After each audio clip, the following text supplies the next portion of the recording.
Hello everyone, and welcome to The Big Game. I'm Kendrick Allen alongside Myles Edwards, where tonight we'll recap the Lady Lions softball weekend series against HCU. We'll also check in on where the Pelicans currently stand for the NBA playoffs.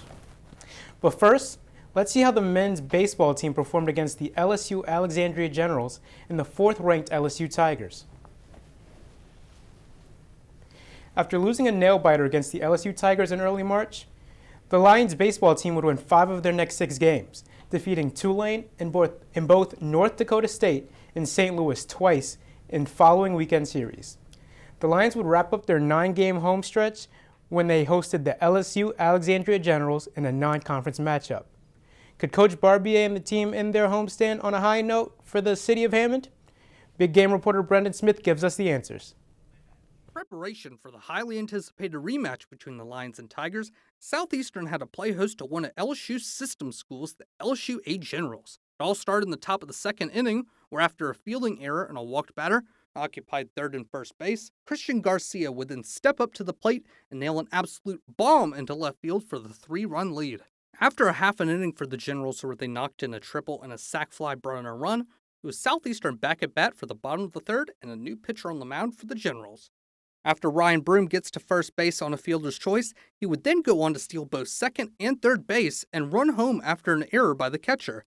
After O'Neill got on base following a full count, Colin Lacombe would go on to hit the next 3 batters, bringing in the other run for SLU to end the inning, with SLU up 5-1. SLU would soon decide to put in Larson Faber, who would walk Josh Myers to first, and soon after the man on home plate, Peyton Marsa, who hits a home run to bring the game 3-5. The fourth inning is really where SLU decided to break through and put the game out of reach for LSU-A, as they would score 6 runs on 3 hits this inning to put the game out of reach 11-3. However, LSU-A wouldn't give up so easily, responding back to a monster inning by the Lions with a 2-run inning of their own. In response, Southeastern stepped on the gas, producing another 6-run inning, this time with 6 hits on new batters coming into the game. Overall, SLU finished their contest with LSU-A in a 17-5 win. And according to Lions coaches and players, it was very much a team effort. You know, I think we had some good at-bats. We took our free passes. I think we had quite a few of those. And we had some extra base hits. We had 12 hits, probably had 8 or 9, in the gap or over the fence. So that puts a lot of guys moving around the bases pretty good. So it was a good day offensively for us. I mean, we're always putting together good at-bats. And, when you come to one of our games, you feel like there's always people on. And anywhere in the order, you can see a ball go over the fence. Anywhere in the order, you can see a guy walking, getting hit. We just put together good at-bats, and I think that attests to how many runs we consistently score. Reporting for The Big Game, I'm Brendan Smith.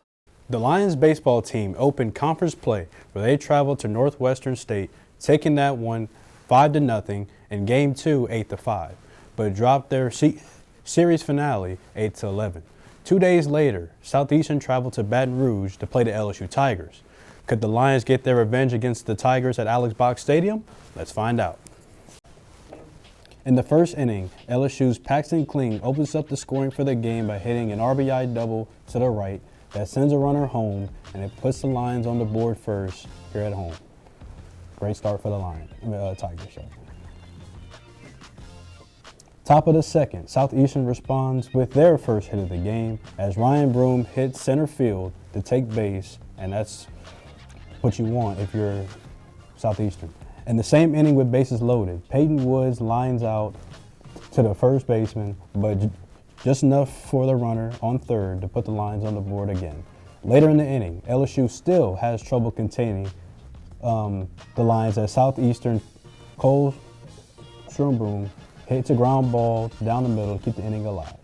In the bottom of the second, the Arizona transfer Max Bingham just hammers his 5th home run of the season to tie the game at 2, and that's what you want for LSU. Keep it close. The fans are loving it. Great to see. 3-2 now in the second with 2 outs. Paxton Kling hammers LSU's 2nd home run of the inning to the diamond deck to extend their lead 4-2. Top of the 6th, Ryan Broom hits a fly ball to left field and goes off the wall. That sends him to first base as the Lions try to make a comeback here in this deficit. In the 7th, Hayden Travinsky smashes the ball left center to extend the Lions' lead to 4, making the score 6-2, and the And the Tiger fans are loving it here at Alex Box Stadium as they have a 4-point lead late in the game. 8-2 now in the 8th. Jake Killingsworth homers one to the right to put 3 on the board for the Lions, and the Tiger lead is now cut to 5, 8-3. Top of the 9th, TJ Slavaggio homers one right center, and now the Tigers lead is cut again as the score is now 8-4. This is pretty good for the Lions here in the 9th inning. In the 9th, Barker Cooley hits the ground ball to the right, and the Tigers are there to get their final out of the game as they go on to win 8-4 as they sweep the season series against the Lions. The Lions baseball team traveled back home, where tonight the team will host HCU for Game 1 of their weekend series. Standing right now with Coach Bobby Barbier at Pat Kennelly Field is the Big Game Zone, Avion Dodge. Avion? Thanks, guys. First question, Coach. How do you approach out-of-conference in-state games? Well, I think it's a couple of different ways, depending on if we're in conference play at the time or if we're not. You know, I mean, you kind of saw us play LSU a little differently the first way, where we kind of extended out one of our arms than we did now that we're in conference, because we kind of need all hands on deck now that conference play is here. But it's always a big game, you know, when we play in-state rivals. It's we got Tulane, got UL, got LSU, you know, a bunch of teams in there that are a lot of fun to play. I know our fans really like it, so we always want to be competitive, and I thought yesterday was like that. I thought yesterday was a competitive game, but with 2 really good teams. Okay. Speaking of another good team that's coming up, Houston Christian on Thursday. A rival in our division. So how do you want to approach that game to try to get us a win this Thursday? Well, hopefully, like we've been doing the rest of our weekend series. You know, we've won every series up until this point because we've thrown a lot of strikes on the mound, and we've given competitive at bats throughout the entire weekend. You know, and I think that's really important. You notice we won a lot of games late in the game, which shows me that we're sticking with it. You know, we're making the plays early. We're having, you know, in basketball, I heard a basketball coach describe it as having good defensive possessions early. Mm-hmm. That really late in the game. That's like good at bats early for us. You know, we can really extend that pitcher and get into the bullpen. So hopefully a lot more of that. You know, we had some guys swinging the bat really well, and Stupert's gonna be on the mound tomorrow night. Mm-hmm. He's pitcher of the week, and so hopefully he can give us the same thing, and we can be good in the bullpen. Real. Thank you, Coach. Back to you guys. Thanks, Avion. The Lions will play HCU tonight and tomorrow at 6 p.m. and Game 3 at 2 p.m. All games will be streamed live and archived on ESPN+. The Lady Lions softball team entered last weekend with 11 consecutive conference series wins. In the team's last conference series, Southeastern outscored Texas A&M Commerce with a total of 45 runs and allowed only 1. Last weekend, the Lady Lions played host to the Houston Christian Lady Huskies, and I was there to see if the Lady Lions kept their winning streak alive. The Lady Lions started Game 1 of their weekend series in cloudy conditions, and cloudy was what it just was for HCU, as the Lady Lions would give them a warm Hammond welcome, forcing HCU into 6 errors and allowing 12 hits. Southeastern would be spearheaded by the efforts of Southland Hitter of the Week Lexi Johnson, senior Kaylin Watson, and team slugging percentage leader Bailey Krolchek, all notching 2 runs each. These efforts led to SELU run-ruling their opponents in the 5th with a score of 9-1. Going into Game 2, the conference leader seemed ready to get back to work. However, it's almost as if the team switched dugouts, with Southeastern not being able to piece it together anything, as well as going through a pitcher substitution before even ending the first inning of the game. The Queens of the Jungle would surge in the 7th inning, coming within 1, even affording Kylie Covington's first Southeastern home run to center field. But the team would come up short, losing in Game 2 with the final score of 3-2. Splitting the doubleheader the day before sent the Lions down in the Southland standings. However, this game would see the Lions show their strength on both sides of the ball, securing a shutout and putting up 4 runs on 5 hits. As for HCU, they'd revert back to how they were to start the series, surrendering 2 errors and at some points just not being able to get SELU off the field. Coach Rick Freeman would emphasize how happy he was with his team soundly defending the diamond after a dramatic 3 games throughout the weekend. huge the way the team responded. Ellie was stellar out there, throwing the shutout with 7 strikeouts and most impressively no walks. The defense did a great job with their alignments, their shades shifts, so she had some defense behind her. And then the offense to string hits together, both with small ball, the timely hitting, and us extending the lead late, I thought was huge, especially against a good offensive team at the top of the lineup. And with that, the Lady Lions are off to California for a little sunshine. Their next 5 games will be against California teams on the road. That will end off their March part of the year, all for them to start the last full month of the season in hopes to secure that #1 spot as they host here in Hammond, America. For the big game, I'm Kendrick. The Lions football team wrapped up spring practice with its 15th and final practice of the spring session on last Saturday. After coming off of a disappointing 3-8 record last season, the team emphasized to improve the ball security on the offense and studying more film for the defense. Lions fans came out to watch an exciting spring team game that saw many breakout stars that could make a significant impact for Southeastern in 2024. With big-time returning starters like Ian Connor Goodley, Jai Ogeron, and Darius Lewis, Coach Frank Scelfo says that it'll be hard to pick out a specific position or player that he was most impressed with over the last 2 weeks. I don't think we can get it down to one group. I think the entire team at each different group, our offensive line, our defensive line, the matchup of those two, receivers versus our defensive backs, those matchups, running backs and tight ends versus the backers and safeties. Those are big things, and then our quarterback development. So I think there's a lot of things to look for, not just one thing. The Lions football team had 8 senior players invited to participate in the annual Saints Pro Day Combine on April 26th. 43 players from the Southland Conference were invited to the Saints practice facility, with Nichols and Southeastern both sending 8 players. Representing the Lions included offensive lineman John Allen and Jalen Bell, defensive lineman Arlen Williams, linebacker Anthony Britton Jr., and Herman Kristoff, defensive back. Defensive back Tyron Leggett, punter Austin Dunlap, and tight end Jacob Logan. Logan would impress scouts with his drill results, with his best time on the 40-yard dash clocked in at 4.78 seconds. Logan says that it was an honor to be invited to the Saints Combine and will be looking forward to his football future. It's a blessing, man. I mean, this is a dream come true. You know, I mean, the dream, you know, from when I was 4 until now, man, is to be on the stage, be able to compete, come out here in front of scouts, and fight for an opportunity of something, you know, like I said, I've been dreaming of since I was little. You know, it turned into a goal. So, you know, just being here right now and living in the moment, it's surreal. Coming up, we'll give an update on the New Orleans Pelicans, and we'll take an exclusive look at the Savannah Bananas' visit to Baton Rouge. Stay tuned.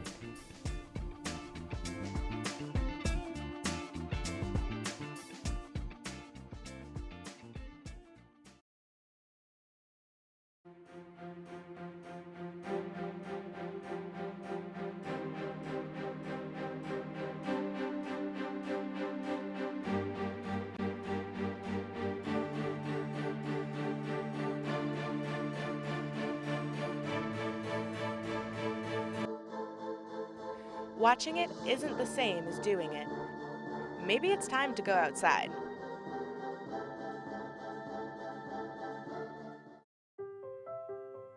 We just finished dinner and it was time for homework. He hates homework. It makes no sense. I don't know how he finds anything in his backpack. I can't find my backpack. I couldn't even read his handwriting. Holding the pencil makes my hand hurt. I know he's bright. Why is it so hard for me? He's just trying gotta as try a hard little as harder. I can. When you can see learning and attention issues from their side, you can be on their side. Go to understood.org, a free online resource with support and tools to help your child thrive.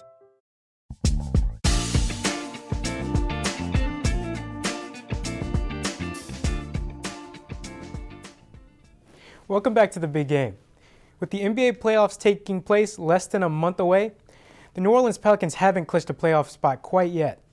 But Pelicans fans have a reason to rejoice as the team secured their second winning season in a row, which now marks the second time in franchise history with back-to-back winning seasons. With the regular season wrapping up, big game reporter Jules Dormain tells us what lies in store for the Pelicans. With just about 10 games remaining in the regular season, the New Orleans Pelicans find themselves as the 5th seed in a tight Western Conference playoff race. The Pelicans have been able to string together win streaks all year long and have won 7 of their last 10 games, which included a big win in Miami. They said some things in the media, we heard it, and our guys wanted to respond, and that's the deal. That's what makes this fun. That's what makes sports fun, is you get a little trash talking back and forth, and then you get to go out on the floor and compete against each other. With the recent injury to Brandon Ingram, the Pelicans have found themselves leaning heavily on the shoulders of Zion Williamson. He is averaging 26 points in the last 10 games, but he emphasized how important winning is this late in the season. My answer is always going to be the same. I want to win. The coaches, my teammates, the organization, we all have the same mindset. We just want to win. Pelicans look to make a strong end to the season, being only 4 games in front of the 10th seed. Playoff big start for us now, you know what I'm saying? So it was obviously fell short yesterday, but great learning experience on a good team, and we got a good one tomorrow. So we got to figure out how not let this game beat us twice. You know, learn from it and just keep on improving and try to beat these tough teams as we go down the stretch. Although the regular season is almost over, work is not finished for the Pelicans. They look to stay out of the play-in tournament and secure themselves a playoff spot. Reporting for the big game, I'm Jules Dormain. Now in the NFL world, the new league year began last Wednesday, which meant free agent signings and releases could now be official. For the New Orleans Saints, the team waved goodbye to quarterback Jameis Winston, who signed with the Cleveland Browns, and also released wide receiver Michael Thomas, who has yet to be signed. The Saints would replace them with backup quarterback Nathan Peterman and wide receiver 3 Cedric Wilson, as well as picking up 2-time Super Bowl champion linebacker Willie Gay to a 1 year, who will be playing alongside Demario Davis and Pete Werner. The biggest signing so far would go to defensive end Chase Young, who signed a 1-year, fully guaranteed $13 million deal. Young stated that it would be an honor to learn from franchise sack leader Cam Jordan, as the culture of New Orleans makes him feel right at home. Yeah, just the best fit is, I feel like it's very family oriented. You know, even just meeting the whole coaching staff, everybody was family oriented. You know, I can tell just the workspace has great energy. Just everybody walking around the building smiling. So just feeling the energy, and really just a place where, you know, I'll come to work in every day. The MLB 2024 season starts tonight, as all 30 teams will be competing on the world-famous opening day. Today started with the Los Angeles Angels and Baltimore Orioles, with new O's ace Corbin Burnes on the mound. And tonight will show the Texas Rangers raising their first World Series banner in franchise history. With the new season ahead, big game reporter Lucas Hill gives us an insight on the league's best teams and their journeys towards this year's World Series. The debt may be high in the state of California, but so is the ceiling for the Los Angeles Dodgers, who come into the 2024 season as the favorites to claim their second World Series title of the decade. But this offseason has been one of the most crazy and expensive in recent history. With over $1 billion spent on superstars Shohei Ohtani, Yoshinobu Yamamoto, and Tyler Glasnow, not to mention the $50 million spent on Mookie Betts and Freddie Freeman, Dodger fans are expecting greatness to come out of this season. But there's a much more noticeable debt on the rise, and it involves baseball's $700 million man. The theft and gambling allegations. Scandal. Betting on baseball or any other sport. Ohtani and his interpreter Ippei Mitsuhara are in the midst of what could be one of the biggest gambling scandals since the Pete Rose scandal in 2004. Ohtani has denied any involvement in the gambling scandal, but he is also very upset and disappointed in his former interpreter. And I have never went through a bookmaker to bet on sports. But the Dodgers aren't the only ones making headlines this offseason. Last year's #1 overall pick, Paul Skeens, will be playing in AAA to start the year as he continues to develop as a potential top pitcher in the MLB. And how will Wyatt Langford, arguably one of the most hyped opening day starters of the 2024 season, perform in his Major League debut. Could he be the new face of the MLB? Rangers fans, stay glued to the TV. This is Lucas Hill reporting live for the big game.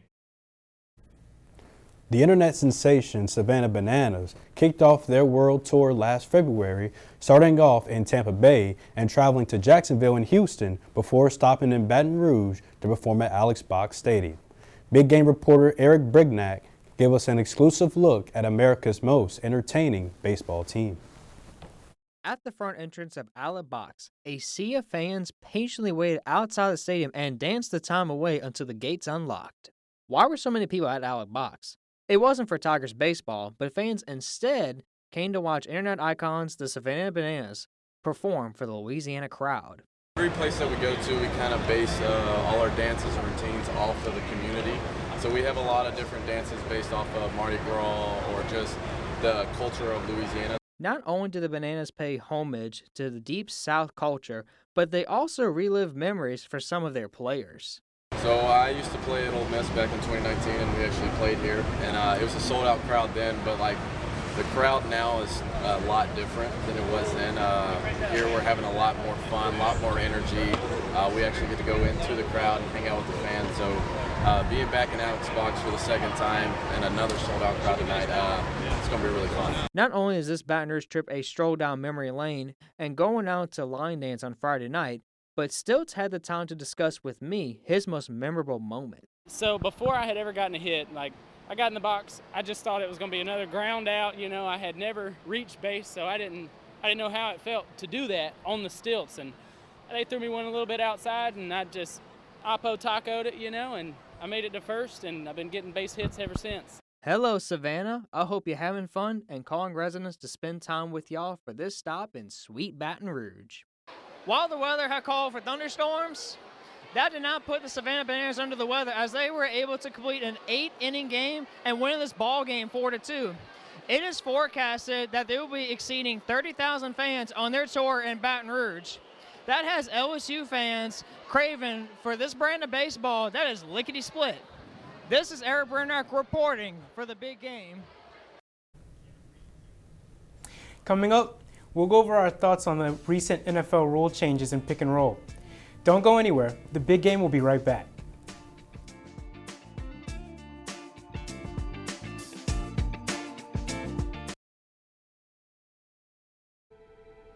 I am what hunger looks like in America. I am an 8-year-old girl who's not excited for the last day of school. Because this may be the last time I'll have lunch. Till September. I am a single father of 2 who works 3 part-time jobs. And that's still not enough to put food on the table. I am a 16-year-old boy who just got my first job to help feed my little sisters. I was created by artificial intelligence from faces of the 1 in 8 Americans who struggle with hunger. People you pass by every day but never knew they were hungry.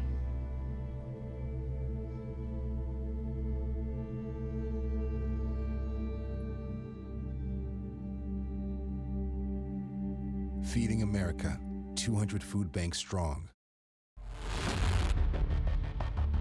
History is not always something we can see or touch. What they encountered horrified them.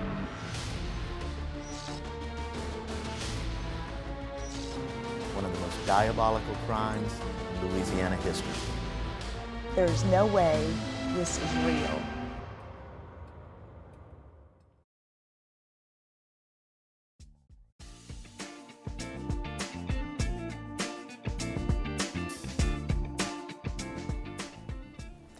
Welcome back to the big game. Now it's time for some pick and roll. Now, Myles, today we have to go over what many football fans don't really like to talk about, rule changes, especially under Roger Goodell. First, the hip drop tackle, which they categorize as if you wrap your arms around a ball carrier and use your weight to take them down, most of the time it ends up with them landing on their foot or their leg.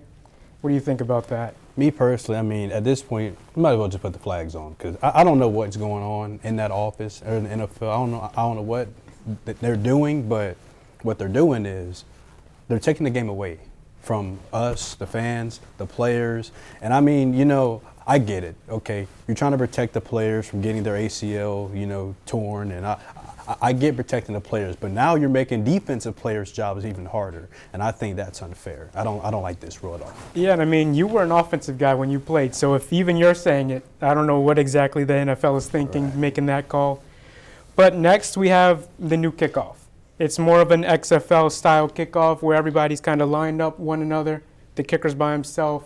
No one can move until the ball reaches a certain point. What do you feel about that? Again, stupid. I don't know what's going on in the NFL. I really don't. I think we need a new commissioner. We need a new commissioner because right now the NFL is looking like a kid show right now. That's what it's looking like. 'Cause I don't get why they're taking away something that's just as valuable as offense and defense. Special teams is just as important. So for you to diminish kickoff like this, and you know, just all the great returners like Devin Hester, Deion Sanders, so forth, Josh Cribbs, to name a few, you know, that's a slap in the face of them because they've made careers off of kickoff returns, and now you're doing this. I don't understand this rule. I really don't. I don't know what's going on. And most of the owners, their whole reasoning was that it would bring back the need for having amazing kickers. And I guess that's something that we won't see. Another thing is no more surprise onside kicks. No more of those Super Bowl moments like we saw with the Saints. Yeah. So what do you feel about that? You have to tell the other team that you're kicking. Like, it's I don't like it. I don't like it. I just feel like, you know, stuff like surprise onside kicks, yeah, they're supposed to be, you know, exciting. You know, it's supposed to be unexpected, unpredictable. It's an opportunity for you to get the ball back, you know, for your offense. And now, you know, we can't do stuff like this. Next thing you know, guess what? I won't be surprised if they just take out trick plays. Because that's exactly what it is. A surprise onside kick is a trick play. So, I mean, who knows what's next, man? Who knows what they take away next, man? This is ridiculous. Again, I mean, I have to agree with you. But this is the last one. It's not one that has ruffled as many feathers with football fans. But it is, if you get one of your challenges right, you earn a third one. How do you feel about that for coaches and how the game can be out? That's interesting. That's interesting. You know, a third challenge if you win two. I mean, that, you know, I don't understand why we're having rule changes at this time. Like, we're having like 5 or 6 rule changes in like a span of 2 weeks. I don't know why, but that's an interesting one. I mean, we'll see how that goes. I'm not saying it's going to be good or bad, but that's going to be interesting. But, yeah, everything else, that's stupid. So you're just feeling like there's a need to just clean house within the NFL? With the commissioner, I think so. I think so. Listen, man, this has been going on for years. It's been going on for years. You know, he still hasn't done anything with the roughing the passer rules. You know, but then all of a sudden you want to take away kickoff? Like, that's not how we, you know, do this. You know, that's not what we want to see as fans. You know, just play the game the right way. You know, be smart. You know, the players. But come on, man, like, the league just has to do something different. Well, I guess you can call us some NFL traditionalists. And that'll do it for this episode of The Big Game. For more information on Lion Athletics, visit lionsports.net. And for more of us on here on The Big Game, visit southeasternchannel.com. So for Myles Edwards and for the entire Big Game crew, I'm Kendrick Allen, and thanks for watching. And we'll see you next week on The Big Game.